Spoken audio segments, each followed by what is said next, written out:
A little girl shows up at the job interview. Mummy is in the hospital. What the CEO discovers next leaves him. Before we dive into this incredible story of determination and second chances, drop a comment below and tell us where you're watching from. You're about to witness how a mother's love and a child's courage can change everything. Enjoy the story.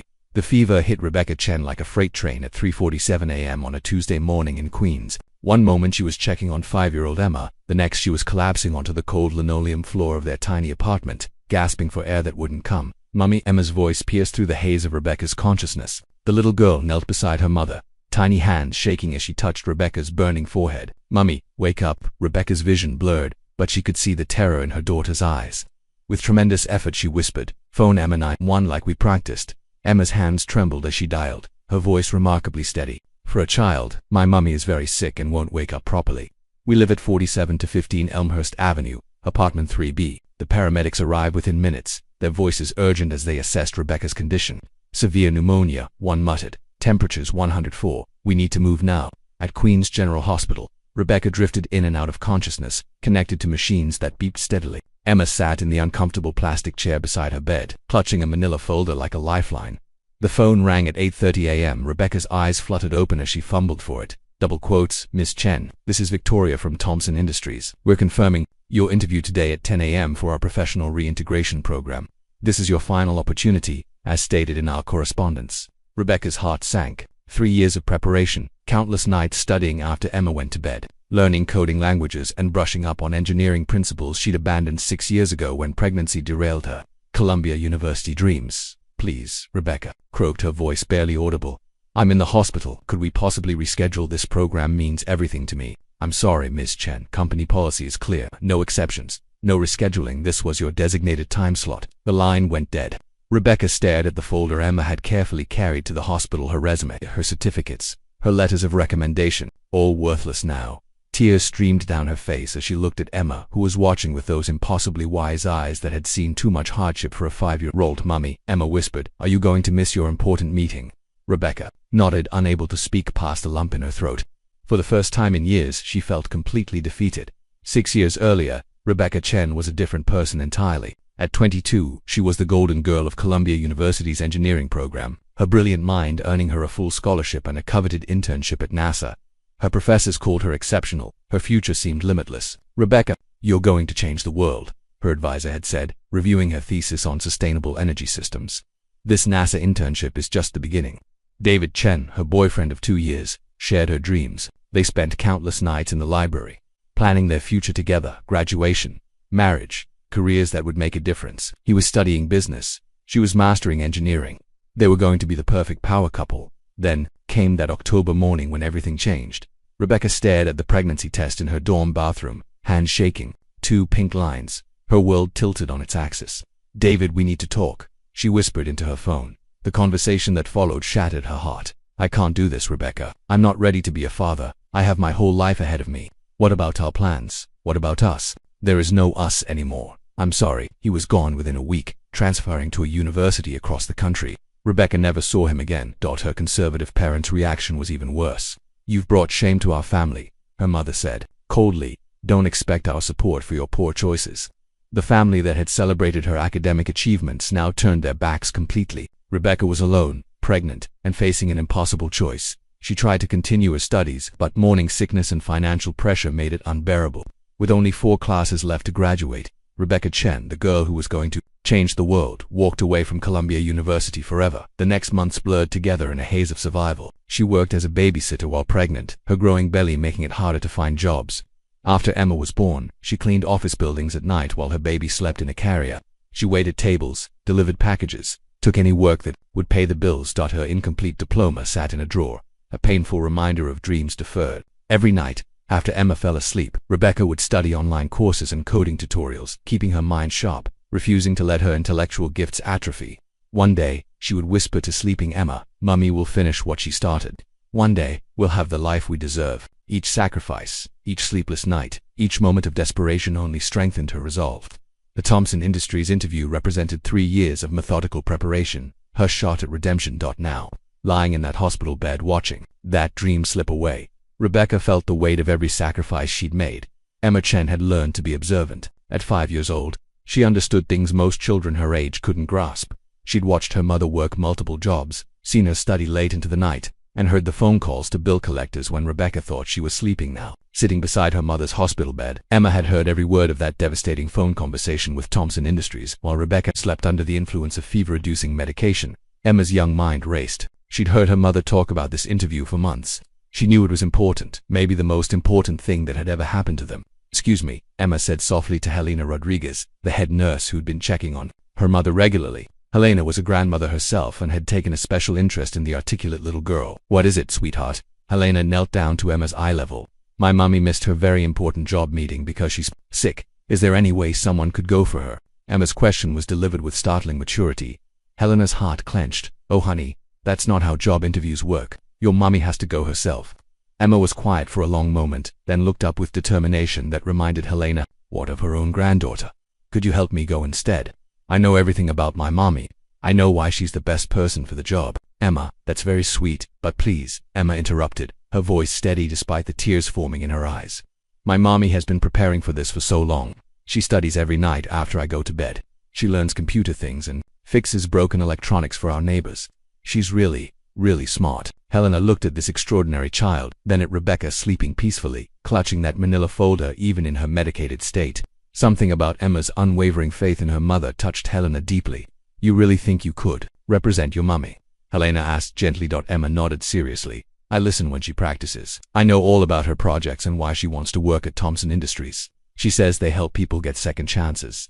Helena glanced at her watch. 9:15 a.m. The interview was in 45 minutes. "This is probably the craziest thing I've ever considered," Helena muttered, then made a decision that would change 3 lives forever. "Come on, Emma. Let's see if we can save your mummy's dream." 20 minutes later, Helena and Emma sat in the back of a taxi heading toward Manhattan, Emma carefully holding her mother's interview folder like it contained the secrets of the universe. "What do I say when we get there?"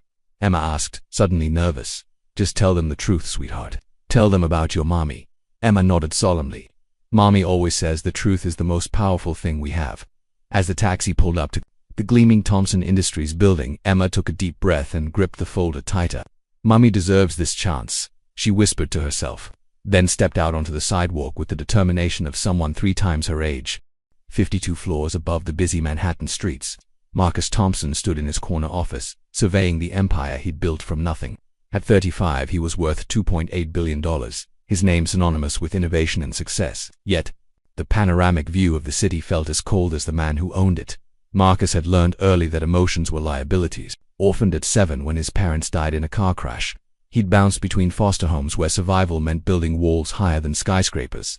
Some families treated him well, others didn't. He learned to trust no one but himself. Attachment leads to disappointment, he'd told himself at 12, watching his 3rd foster family give him back to the system. Success is the only thing that can't abandon you. By 18, he was working 3 jobs while attending college on scholarships. By 25, he'd founded Thompson Industries with a revolutionary software patent. By 30, he was a billionaire. By 35, he was completely alone. His penthouse apartment was a monument to achievement and isolation. Awards lined the walls, but no family photos. His schedule was packed with board meetings and business dinners, but no personal relationships. He worked 16-hour days because the alternative silence was unbearable. The professional reintegration program had been the board's idea, a corporate social responsibility initiative to improve their public image. Marcus viewed it as necessary but tedious bureaucracy. He'd already interviewed 12 candidates that morning, dismissing each one within minutes. "They're all looking for handouts," he muttered to himself, reviewing the next batch of applications. "No one understands that success requires sacrifice." His assistant Victoria's voice crackled through the intercom. "Mr. Thompson, we have an unusual situation in the lobby." Marcus glanced at his watch. 10:15 a.m. The Chen interview was 15 minutes late. Not that it mattered. He'd already mentally dismissed her when she didn't show on time. "What kind of situation?" he asked, not looking up from his computer. Security called. "There's a child in the lobby asking to see you about a job interview. She's with a nurse from Queen's General Hospital." Marcus finally looked up, intrigued despite himself. In his years of running the company, nothing had surprised him. Employees were predictable, competitors were calculating, and everyone wanted something from him. "A child." "Yes, sir. She says she's here to represent her mother, Rebecca Chen, for the 10 a.m. interview slot." Marcus felt the first spark of genuine curiosity he'd experienced in months. He'd seen every manipulation, every sob story, every angle people used to get his attention. But this was unprecedented. How old? Appears to be around 5, sir. Very well spoken. The nurse confirms that mother is hospitalized with pneumonia. Marcus stood up, straightening his tie. His first instinct was to have security escort them out. His second instinct, the one that had built his fortune, whispered that extraordinary situations sometimes revealed extraordinary opportunities. Tell them I'll be down in 5 minutes, he said. As the elevator descended, Marcus wondered what kind of desperation would send a child to fight for her mother's chance. Despite his emotional barriers, he couldn't help but respect that level of determination. Thompson Industries' lobby buzzed with its usual corporate energy, but today something extraordinary was happening. Emma Chen sat in an oversized leather chair, her small legs dangling as she clutched her mother's interview folder. Helena stood beside her, explaining the situation to a bewildered security guard. I understand your concern, Helena said patiently, but this child's mother is critically ill. This interview represents their only chance at a better life. Madison, the receptionist, had already called upstairs twice. Nothing in her corporate training had prepared her for this scenario. Conducting a job interview, it was unprecedented. The elevator doors opened, and Marcus Thompson stepped out. Emma immediately recognized him from the company website photos her mother had shown her. She slid down from the chair and approached him with remarkable composure. Mr. Thompson, Emma's voice was clear and confident. I'm Emma Chen. I'm here to represent my mother, Rebecca Chen, for her 10 o'clock interview. Marcus looked down at this tiny person addressing him with the formality of a seasoned professional. Her dark hair was neatly braided, her clothes were clean but clearly second-hand, and her eyes held an intelligence that seemed far beyond her years. Miss Chen, Marcus replied, unconsciously matching her formal tone. I understand your mother is unable to attend. Yes, sir. She has pneumonia and the doctors won't let her leave the hospital, but I know everything about why she should work here. Emma held up the folder. I have all her papers, and I can tell you about her projects. Helena stepped forward. Mr. Thompson, I'm Helena Rodriguez, head nurse at Queen's General. I can verify that Rebecca Chen is indeed hospitalized and was devastated to miss this opportunity. Marcus studied the pair. He'd seen desperate people before, but never desperation filtered through such innocence. The child's faith in her mother was absolute, unwavering. This is highly irregular, Marcus said, though his curiosity was thoroughly piqued. My mummy says sometimes irregular things are the most important things, Emma replied seriously. She says that's how inventions happen. Despite himself, Marcus felt the corner of his mouth twitch. When was the last time anyone had surprised him with their response? You realize this isn't how job interviews typically work? Emma nodded solemnly. Yes, sir, but my mommy also says that when life gives you problems you have to find creative solutions. She's been preparing for this interview for 3 years. She deserves a chance to show what she can do. Marcus glanced at his watch. His next meeting wasn't for 30 minutes. Against every business instinct he'd developed, he heard himself saying, Very well, Miss Chen. You have 10 minutes. Emma's face lit up with a smile that could have powered the building. Thank you, Mr. Thompson. You won't regret this. As they walked toward the elevator, Marcus wondered what he'd gotten himself into. He'd built his fortune on calculated risks and logical decisions. This was neither. But something about Emma's unwavering belief in her mother reminded him of another child who'd once believed impossible things could happen. In the executive conference room, Emma carefully placed her mother's folder on the mahogany table and opened it with the reverence of someone handling precious artifacts. Marcus sat across from her, still uncertain why he'd agreed to this unconventional meeting. Mr. Thompson, Emma began, her small hands organizing papers with surprising efficiency. My mummy is the smartest person I know. She didn't just send you a resume, she prepared for this job like it was the most important thing in the world. Marcus glanced at the standard application materials. These look like typical qualifications, Ms. Chen. That's because you can't put the real things on paper, Emma replied confidently. She reached into Helena's purse and pulled out a phone. May I show you something? With Helena's help, Emma navigated to the photo gallery. My mummy fixes things for everyone in our building. Mrs. Rodriguez's radio, Mr. Kim's computer, the building's broken security camera. She never asks for money. The photos showed Rebecca hunched over various electronic devices, her face concentrated and determined. Makeshift tools surrounded her as she worked on circuit boards and wiring. She built this for me, Emma said, swiping to a photo of an intricate wooden contraption. It's a pulley system that helps me reach the high shelf in our kitchen. She calculated all the angles and weights. Marcus leaned forward, his engineer's eye recognizing sophisticated mechanical principles in what appeared to be a simple device. Your mother designed this herself. Yes, sir, and she's teaching herself 5 languages using phone apps. She speaks to Mrs. Chen in Mandarin, helps Mr. Garcia with English, and she's learning French because she says it sounds pretty. Emma continued scrolling through photos. Notebooks filled with complex mathematical equations, a small robot Rebecca had assembled from discarded electronics, architectural sketches of building improvements. She studies programming every night after I go to sleep, Emma continued. She built a website for our neighbor's small business for free. She says practice that makes perfect, and helping people makes you perfect inside too. Marcus studied the images with growing fascination. These weren't the desperate attempts of someone trying to impress an employer. They demonstrated genuine intellectual curiosity and practical application of advanced concepts. She's been out of school for a long time, Marcus observed, testing Emma's knowledge. She had to leave Columbia University when I was born, Emma said matter-of-factly, but she never stopped learning. She says education doesn't happen in classrooms, it happens in minds that refuse to quit. The phrase struck Marcus powerfully. He recognized the philosophy. It was identical to his own survival strategy from foster care. What does your mother say about this company? Emma's face brightened. She says Thompson Industries gives people second chances to show their real value. She says you started with nothing and built something amazing because you never gave up. She wants to be like that too. Marcus felt an unexpected tightness in his chest. Rebecca Chen had researched not just the job, but his personal story. She understood the connection between struggle and success. Your mother sounds remarkable, Emma. She is, Emma replied simply, and she deserves this chance.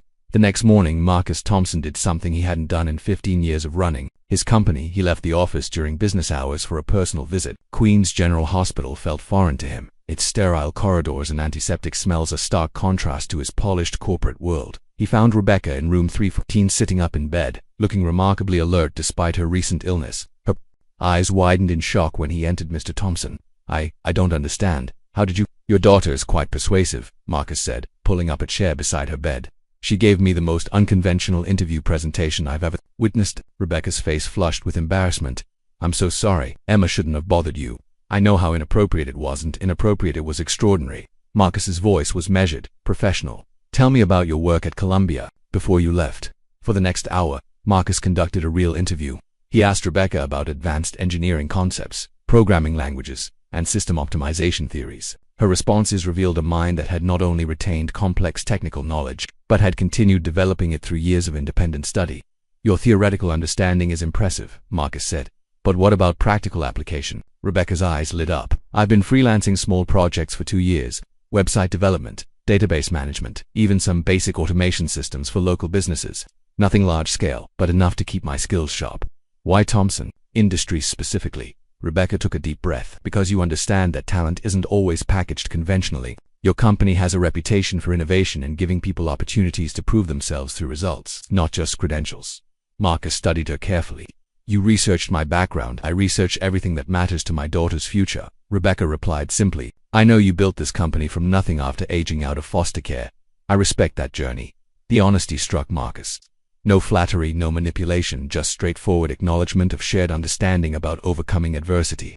I'm prepared to offer you a position, Marcus said. Junior technical assistant. Starting salary $45,000 annually. The role includes educational benefits. You can complete your degree through our corporate partnership program. Rebecca's breath caught. Her current combined income from various part-time jobs was barely $15,000 a year. There's a 6 probationary period, Marcus continued. Your performance will be evaluated solely on merit. No special treatment, no charity. If you can't meet our standards, you're gone. Tears streamed down Rebecca's face, but her voice remained steady. I understand completely. When can I start? Monday. Assuming you're medically cleared. Marcus stood, then paused. Rebecca, your daughter believes in you absolutely. Don't prove her wrong. I won't, Rebecca whispered. I promise you that.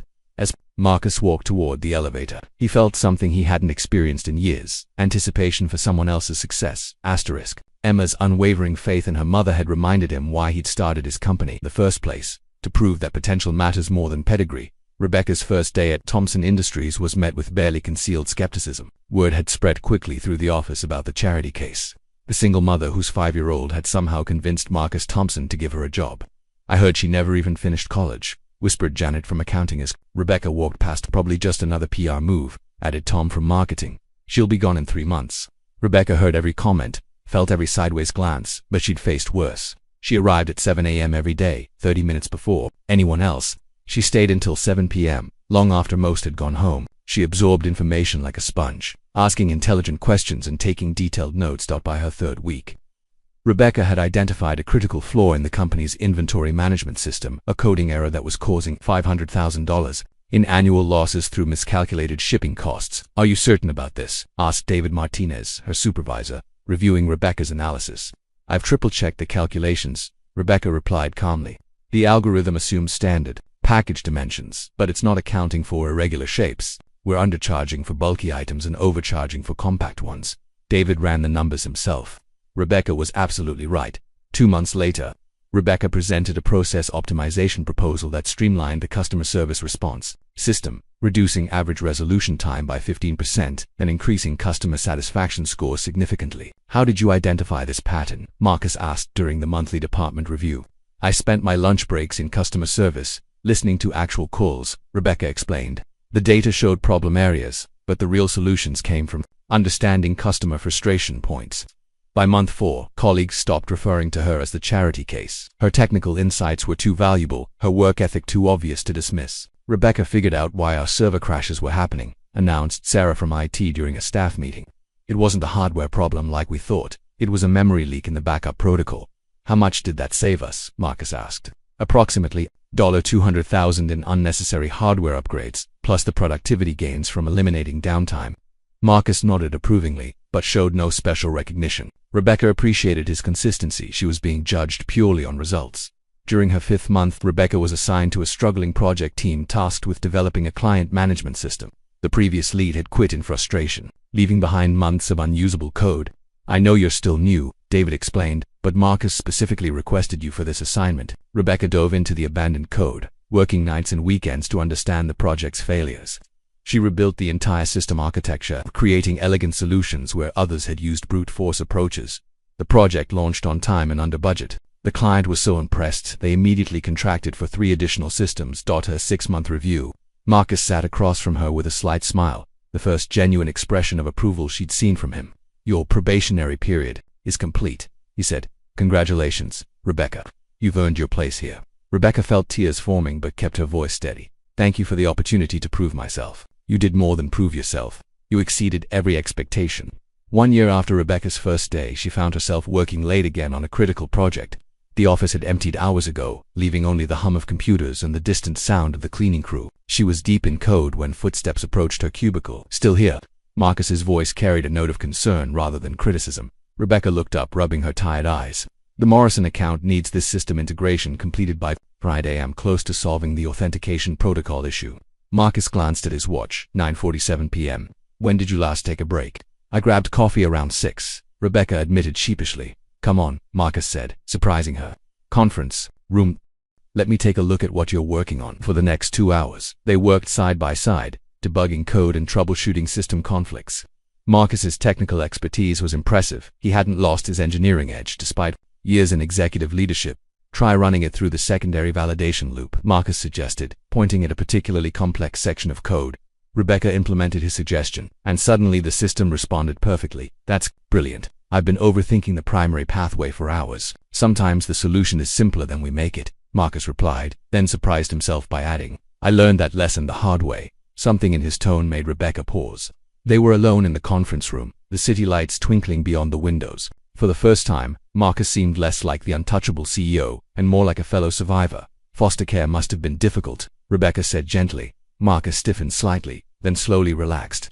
7 different homes in 11 years. Some were decent, others ... double quotes he trailed off. I learned early that the only person I could depend on was myself. Emma's father taught me a similar lesson, Rebecca shared. When he disappeared, I realized that security comes from within, not from other people. Yet you've raised Emma to be so trusting, so optimistic. Rebecca smiled softly. Because I want her to have what we didn't, the ability to believe in people without losing herself in the process. Marcus was quiet for a long moment. She's remarkable. Her faith in you is absolute. Children see the world as it could be, not as it is, Rebecca reflected. Sometimes I think Emma saved me as much as I saved her. What do you mean?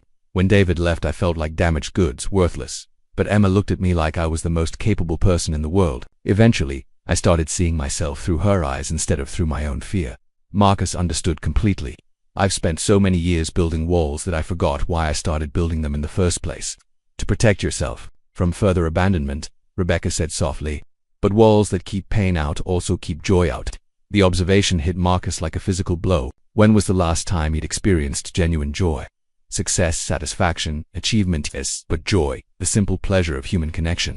I don't know how to let people in, Marcus admitted, the words surprising him with their honesty. Neither did I, Rebecca replied. But Emma taught me that love isn't about being vulnerable. It's about being strong enough to risk caring. They sat in comfortable silence. the weight of shared understanding settling between them. Both had built their lives around self, but both had also learned that isolation wasn't strength, it was simply another form of fear.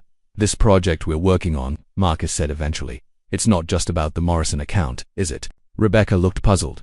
"What do you mean?" "I mean, I could have assigned this to any of our senior developers, but I wanted to work on it with you."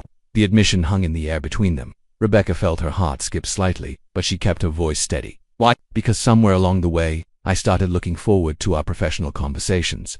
You challenge my thinking in ways that make me better." "That's what good colleagues do," Rebecca said carefully. "Is that what we are? Just colleagues?" The question opened a door neither had expected to find. Rebecca considered her response carefully. "We're two people who understand that success means nothing without someone to share it with." Marcus nodded slowly. "I'd like to explore that understanding further." "So would I," Rebecca admitted. "But carefully. Emma's heart is involved now too. I wouldn't want to hurt either of you." "Then we take it slow," Rebecca said. "One conversation at a time." 18 months after that life-changing hospital visit, Rebecca Chen had transformed from desperate job seeker to senior systems analyst at Thomson Industries. Her cubicle had been replaced with a corner office.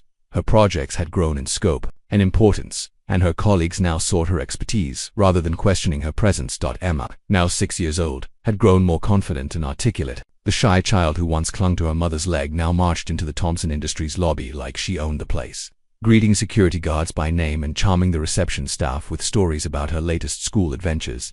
"Ms. Emma," called out Robert, the head security guard, as she entered with Rebecca one Thursday afternoon. "How did the science project turn out?" "I got an A+, Emma announced proudly. "I built a volcano that actually erupted, just like Mummy taught me about chemical reactions." Rebecca smiled, watching her daughter's confidence bloom. The little girl who had once represented her mother in a corporate boardroom now saw the business world as an extension of her playground. "Mr. Thompson is expecting us in the executive conference room," Rebecca told Emma as they walked toward the elevators. "Remember what we discussed about today's meeting?" Emma nodded seriously. "You're presenting the new client management system to the board, and I need to be quiet and respectful while the grown-ups talk business." Over the past 6 months, Marcus had begun including Emma in occasional after-work discussions, initially because Rebecca couldn't arrange childcare, but increasingly because he found the child's perspective refreshingly honest. Emma had an uncanny ability to ask questions that cut straight to the heart of complex issues. The elevator opened on the executive floor, and Emma immediately spotted Marcus through his office window. He was on a phone call, gesturing animated as he paced behind his desk. Without hesitation, Emma knocked on his door and waved when he looked up. Marcus held up one finger, indicating he'd be finished soon, then smiled and waved back. The gesture was small, but it represented a significant shift in his character. The man who had once viewed any interruption as an annoyance now welcomed the bright energy Emma brought to his structured world. "He looks less grumpy than when I first met him," Emma observed to her mother. Rebecca laughed. "Mr. Thompson was never grumpy, sweetheart. He was just very focused on his work." "Same thing," Emma said matter-of-factly, "but now he smiles with his eyes, not just his mouth." The observation was astute. Marcus had indeed changed. Over the months of working closely with Rebecca and occasionally interacting with Emma, the rigid businessman was still there, but underneath glimpses of warmth and humor had begun emerging. "Rebecca." "Emma," Marcus said, opening his door as he finished his call. "Right on time." "How was school today, Emma?" "We learned about the solar system," Emma replied enthusiastically. "Did you know that Jupiter has 79 moons? That's like having 79 nightlights in the sky." Marcus chuckled, a sound that had become more frequent in recent months. "That's quite a lot of nightlights. Maybe we should design a Jupiter-inspired lighting system for our next project." "Could we really do that?" Emma's eyes widened with excitement. "With the right engineering, we can do almost anything," Marcus replied, then caught Rebecca's amused expression. "What, 6 months ago, you would have answered that question with a lecture about feasibility studies and budget constraints," Rebecca observed. "I'm learning that imagination is the starting point for all innovation," Marcus admitted. "Someone recently taught me that lesson." As they walked toward the conference room, Emma skipped between them, chattering about her day. Marcus found himself listening with genuine interest, asking follow-up questions about her teachers, her friends, and her latest creative projects. "Emma," Marcus said as they approached the boardroom, "your mother is about to present some very important work to our company leaders. Are you proud of her?" Emma stopped skipping and looked up at him with complete seriousness. "I'm always proud of Mummy. She's the smartest and bravest person in the whole world." "I think you might be right," Marcus replied, glancing at Rebecca with an expression that held admiration, respect, and something deeper that neither of them had yet fully acknowledged. Rebecca felt her heart flutter at the look in his eyes, but she maintained her professional composure. They had indeed been taking things slowly, building friendship and trust before exploring anything more personal. But moments like these made it clear that their connection was growing stronger with each passing day. Shall we go change the world? Rebecca asked, holding up her presentation materials. With you two as my team, Marcus replied, I believe we actually could. As they entered the boardroom together, they looked less like CEO, employee, and child, and more like a family united by shared dreams and mutual respect. 2 years into Rebecca's tenure at Thompson Industries, the dynamics between Marcus, Rebecca, and Emma had evolved into something beautiful and unexpected. What had begun as a professional relationship built on mutual respect had gradually transformed into genuine friendship, and increasingly, something that resembled a family. It was a rainy Saturday afternoon in October when Marcus found himself doing something he'd never imagined, sitting on the floor of Rebecca's modest Queen's apartment, helping Emma with a complex Lego architecture project while Rebecca prepared lunch in the tiny kitchen. Mr. Thompson, Emma said, holding up an intricate tower she'd been constructing, does this look like you're building downtown? Marcus examined the creation seriously. At 7 years old, Emma had developed an impressive attention to detail and an intuitive understanding of structural engineering that amazed him. It's very close, but I think the Thompson Industries building has more windows on the upper floors. That's because more important meetings happen up high, Emma replied matter-of-factly. That's where Mummy goes when she has to present her big ideas. And where do you think the most important meetings should happen? Marcus asked, genuinely curious about her perspective. Emma considered this carefully. Wherever the nicest people are, important should mean kind, not just high up. The observation struck Marcus profoundly. In his business world, elevation had always equated to importance: corner offices, executive floors, penthouse conference rooms. But Emma's logic suggested that true importance should be measured by character, not altitude. Emma makes excellent points, Rebecca called from the kitchen where she was stirring a pot of homemade soup.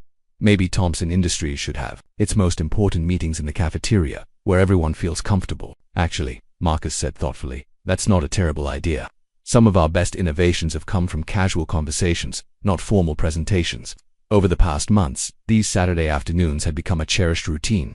Marcus would arrive around noon, initially claiming he wanted to discuss work projects with Rebecca, but increasingly admitting that he simply enjoyed the warmth and normalcy of their small family unit. Lunch is ready, Rebecca announced, setting bowls of soup on the small dining table that doubled as Emma's homework station and Rebecca's evening study area. As they ate, Emma regaled them with stories from school, her animated descriptions of playground politics and classroom dynamics providing entertainment that Marcus found far more engaging than most business dinners he attended. Tommy Patterson said his dad makes more money than anyone in our class, Emma reported between spoonfuls of soup.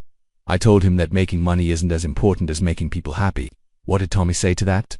Rebecca asked, pride evident in her voice. He said I was weird, but then he asked if he could come over and see my robot collection. So I think he understands now. Marcus laughed, a genuine sound that had become increasingly common in this apartment. You're teaching valuable lessons, Emma. Some adults never learn what you already know. After lunch, while Emma worked on her homework at the table, Marcus and Rebecca found themselves washing dishes together in the compact kitchen, a domestic scene that would have been unimaginable to Marcus just 2 years earlier. She's incredible, Marcus said quietly, watching Emma concentrate on her math problems. Her emotional intelligence is remarkable. She's had to grow up quickly, Rebecca replied, her voice carrying a note of regret. Sometimes I worry that she's missed out on being carefree because of our circumstances. Are you kidding?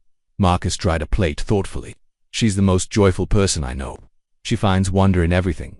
Lego buildings, playground friendships, even homework assignments. That's not the result of hardship. That's the result of being raised by someone who taught her that life is full of possibilities. Asterisk. Rebecca felt tears prick her eyes at the unexpected compliment. Thank you for saying that, I mean it. Marcus set down the dish towel and turned to face her fully.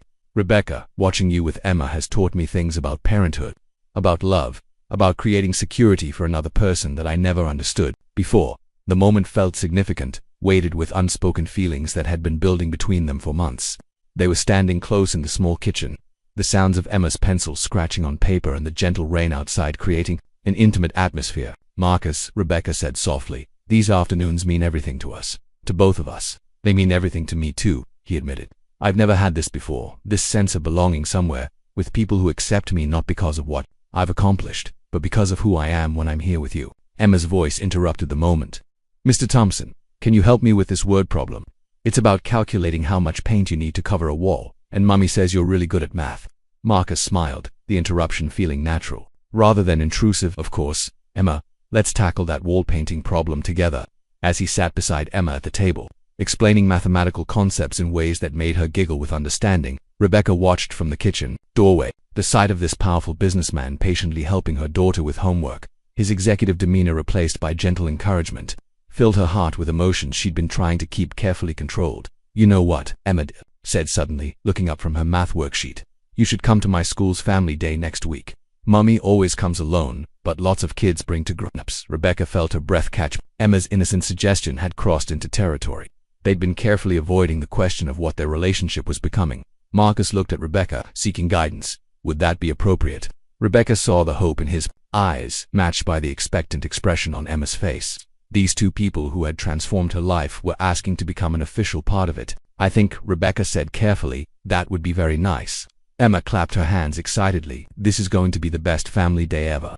As Marcus helped Emma finish her homework and Rebecca prepared tea, the word family hung in the air. Between them, no longer just a description of their growing bond, but a possibility for their future. 2.5 years after that desperate hospital morning, Rebecca Chen stood at the podium of the grand ballroom in the Marriott Marquis, wearing an elegant navy blue dress borrowed from her colleague Sarah. The annual Thompson Industries Gala was the company's most prestigious event, attended by industry leaders, investors, and media representatives from across the country. Emma sat at the head table in a new dress, the first brand new formal outfit she'd ever owned, her hair styled in an intricate braid that Rebecca had practiced for weeks. The 80-year-old sat perfectly still, understanding the significance of the evening without needing detailed explanations. "Ladies and gentlemen," Marcus announced from the stage, his voice carrying easily across the ballroom filled with 500 guests. "Tonight we celebrate not just our company's achievements, but the individuals who embody our core values of innovation, dedication, and excellence." Rebecca felt her palms growing damp as she waited in the wings.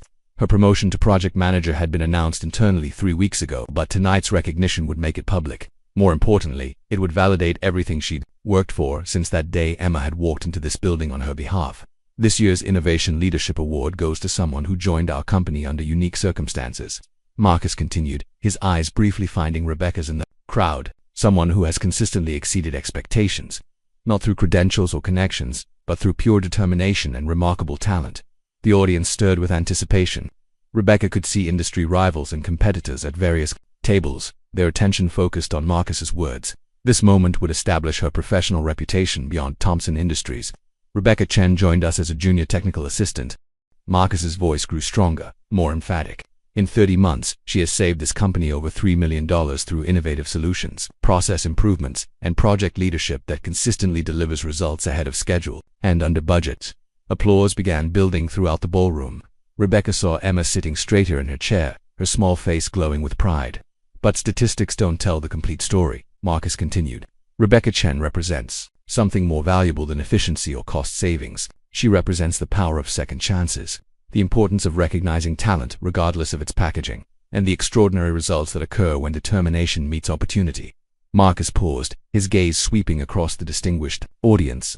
Rebecca's journey to our company began with her 5-year-old daughter conducting a job interview in our lobby because pneumonia prevented Rebecca from attending herself. That child's unwavering faith in her mother's abilities convinced me to take a chance on both of them. The audience murmured with surprise and intrigue. This was not the typical corporate success story they expected to hear. Today, Rebecca leads our most complex client implementations, manages a team of 12 senior developers, and is completing her MBA through our executive education program. But more importantly, she has reminded all of us that brilliance comes from unexpected places, and that the most valuable employees are often those who understand the true meaning of hard work. The applause grew thunderous as Rebecca walked to the podium. She could see familiar faces throughout the audience, colleagues who had initially dismissed her, competitors who now sought her expertise, and industry leaders who were learning her name for the first time. "Thank you, Marcus. And thank you to Thompson Industries for proving that companies can be both profitable and compassionate," Rebecca began, her voice steady despite her racing heart. "When my daughter Emma walked into this building 2.5 years ago, she carried more than my resume. She carried a family's hope for a better future." Rebecca's eyes found Emma at the head table, the little girl watching with rapt attention. "I stand here tonight not as a charity case who made good, but as a professional who was given the opportunity to demonstrate capabilities that previous circumstances had prevented me from showing. That opportunity came with expectations, no special treatment, no lowered standards, no excuses. Just the chance to prove myself through results." The audience was completely silent, absorbed in her story. To other parents who feel like their dreams are deferred, not destroyed, I want you to know that sometimes the detour becomes the destination. My path wasn't traditional, but it led me exactly where I needed to be. And to the employers listening, tonight, I encourage you to look beyond conventional qualifications. The next person who walks into your office might arrive in an unexpected package, but they could transform your business in ways you never imagined. The standing ovation that followed was spontaneous and sustained. Rebecca saw tears in the eyes of several audience members, including some of the most hardened business leaders in the room. As she returned to her seat, Marcus took the microphone once more. Ladies and gentlemen, this is why Thomson Industries continues to lead our industry. Not because we have the best technology or the largest budgets, but because we have people like Rebecca Chen who understand that excellence isn't about where you start, it's about where you're determined to go. Emma practically bounced into her chair as Rebecca sat down beside her. Mommy, you're amazing. Everyone was crying happy tears. Did you understand what was happening up there? Rebecca asked, smoothing Emma's hair. You showed everyone that we're not just lucky, Emma replied with startling insight. You showed them that you earned everything we have. Rebecca hugged her daughter tightly, overwhelmed by the child's understanding. This evening had been about more than professional recognition. It had been about dignity, respect, and the validation that their journey had been worth every sacrifice. As the evening continued with dinner and networking, Rebecca found herself surrounded by industry leaders wanting to discuss potential collaborations, competitors offering job opportunities, and colleagues expressing genuine admiration for her achievements. But the most meaningful moment came when Marcus approached their table during dessert. Rebecca, he said quietly, I hope you know that tonight wasn't charity or public relations. Every word I said was earned. I know, Rebecca replied, her voice thick with emotion. Thank you for seeing our potential when we couldn't see it ourselves. Emma, Marcus said, turning to the little girl. Your mother just became one of the most respected professionals in our industry. How does that make you feel? Emma considered the question seriously, then smiled. Proud, but not surprised. I always knew Mummy was the best. 3 years after that life-changing hospital visit, the question that had been quietly building between Marcus and Rebecca finally surfaced in the most innocent way possible. Emma, now 8 years old and spending another Saturday afternoon in Marcus's spacious office, was sprawled on the floor, building an elaborate city with her ever-expanding Lego collection. Mr. Thompson, Emma said suddenly, not looking up from her construction project. Why don't you and Mummy go on dates like other grown-ups? Marcus nearly choked on his coffee, while Rebecca froze in the middle of reviewing quarterly reports. The question hung in the air like a challenge neither of them had been prepared to face directly. Emma, Rebecca said carefully, Mr. Thompson and I work together. We're colleagues and friends. But you like each other more than that. Emma replied matter-of-factly, finally looking up from her LEGOs. I can tell by the way you smile at each other when you think I'm not watching. Marcus set down his coffee cup, suddenly fascinated by the child's perceptiveness. What makes you think that, Emma? Lots of things, Emma said, settling into explanation mode. When Mummy talks about you at home, her voice gets happy. When you talk to Mummy, you stand closer than you do with other people. And yesterday, when Mrs. Patterson from my school asked if you were my daddy, Mummy got that look she gets when she's thinking about something she wants but isn't sure she can have. The accuracy of Emma's observations was both touching and alarming. Rebecca felt heat rise in her cheeks while Marcus struggled to process the implications of what the child had noticed. Emma, Rebecca began, but Marcus held up a gentle hand. This deserves an honest answer, he said quietly. Emma, your mother and I care about each other very much. But adult relationships are complicated, especially when there are important people like you to think about. What's complicated about it? Emma asked with the straightforward logic that only children possess. You make each other happy. You make me happy. You're already like family. Why not make it official? The word official carried weight that none of them could ignore. Marcus looked at Rebecca, seeing his own carefully controlled emotions reflected in her eyes. Can we talk privately for a moment? Marcus asked Rebecca, gesturing toward the small conference area of his office. Emma waved them away dismissively. Go have your grown-up talk. I'll keep building our city. In the relative privacy of the conference area, Marcus and Rebecca faced each other with the honesty that Emma's question had forced upon them. She's right, isn't she? Marcus said softly. About everything. Rebecca nodded, her professional composure finally cracking. I've been trying so hard to keep personal and professional separate, but somewhere along the way, that became impossible. When did you know? Marcus asked. Remember that night 18 months ago when we worked late on the Morrison project, when you told me about foster care, and I shared about David leaving? Rebecca's voice was barely above a whisper. That was when I realized I wasn't just attracted to your intelligence or impressed by your success. I was falling in love with your heart. Marcus felt his chest tighten with emotions he'd spent decades suppressing. I think I knew even earlier, that first day in the hospital when you cried over missing the interview, but still maintained your dignity, your determination to succeed on merit alone. I admired your strength, but I was also drawn to your vulnerability. So what do we do now? Rebecca asked. I think Marcus said, glancing toward Emma, who was humming contentedly while arranging Lego buildings. We stop pretending that what we feel isn't real. Rebecca took a deep breath. Marcus, I need you to understand something. Emma and I are a package deal. We always will be. If you're not ready to be in her life as more than just Mummy's friend, then we need to keep things as they are, Rebecca, Marcus said, his voice filled with certainty she'd never heard before. I've never wanted to be anyone's father figure. I never thought I had it in me. But with Emma, it doesn't feel like taking on a responsibility. It feels like gaining something I didn't know I was missing. And what about us, about being together? Marcus stepped closer, close enough that she could see the vulnerability in his eyes. I've spent my entire adult life believing that caring about people made you weak, that emotional attachments were liabilities. But these past 3 years with you and Emma have shown me that love doesn't make you vulnerable. It makes you brave enough to risk everything for what matters most. Rebecca felt tears gathering in her eyes. I'm scared, Marcus. Emma's heart is involved now. If this doesn't work, then we make sure it works, Marcus replied firmly. We take it slow, we communicate, we put Emma's well-being first, and we build something together that none of us has ever had before. A real family. From across the office, Emma's voice carried over to them. Are you two done talking about feelings yet? Because I finished the shopping district, and I want to show you the little restaurant where families go for dinner together. Marcus and Rebecca looked at each other and started laughing, the kind of laughter that comes from relief, joy, and the recognition that sometimes 8-year-olds understand life better than adults do. I think, Rebecca said, wiping away tears, Emma just gave us her blessing. In that case, Marcus said, offering Rebecca his hand, shall we go see what our family city looks like? As they walked hand in hand toward Emma's elaborate Lego creation, all three of them understood that something fundamental had shifted.